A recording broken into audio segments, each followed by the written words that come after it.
नहमदुहु व नुसल्ली अला रसूलिहिल करीम अम्मा बाद अऊज़ु बिल्लाहि मिनश शैतानिर रजीम बिस्मिल्लाहिर रहमानिर रहीम बल्लिगु अन्नी वला आया।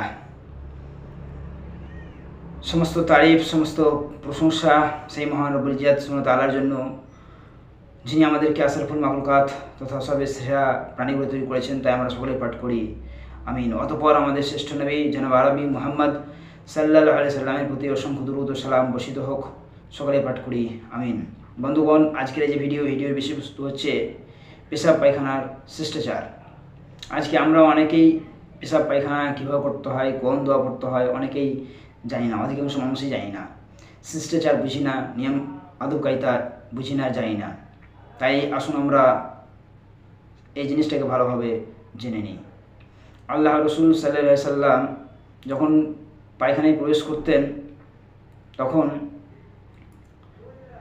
বাঁ পা দিয়ে প্রবেশ করতেন, আর যে দোয়াটি পাঠ করতেন সেটি হচ্ছে আল্লাহুম্মা ইন্নী আউযু বিকা মিনাল খুবুসি ওয়াল খাবাইস, সহিহ বুখারী 142 নম্বর হাদিস। এবং যখন তিনি পায়খানা থেকে বেরিয়ে আসতেন তখন তিনি বলতেন গুফরানাকা, তিরমিজি হাদিস নম্বর 7। আমরা পেশাব পায়খানায় তাড়াহুড়ো করি, জলদি করি, কিন্তু আমাদেরকে পেশাব পায়খানা করতে হলে যখন আমরা পেশাব পায়খানায় ঢুকবো তখন আমাদেরকে ঢোকার সময় বাঁ পা দিয়ে এবং যখন বেরোবো তখন আমাদেরকে ডান পা দিয়ে বেরোতে হবে। পেশাব পায়খানার জন্য আমাদের কবরের আযাব হয়, তাই আমাদেরকে পেশাব পায়খানা ধীরে সুস্থে আস্তে পেশাব পায়খানা করতে হবে, যাতে সেই পেশাব পায়খানা ছিটে ফোটা আমাদের গায়ে না আসে। কারণ অধিকাংশ কবরের আযাব এই পেশাবের কারণে হয়ে থাকে, তাই আমাদেরকে সতর্ক হতে হবে।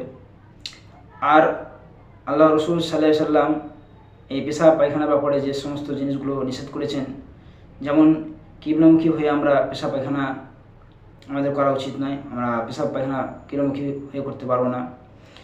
আর আমরা যখন ইস্তিনজা করব, পেশাব করব, তখন আমাদেরকে ডান হাত ব্যবহার করলে চলবে না, বাম হাত আমাদেরকে ব্যবহার করতে হবে।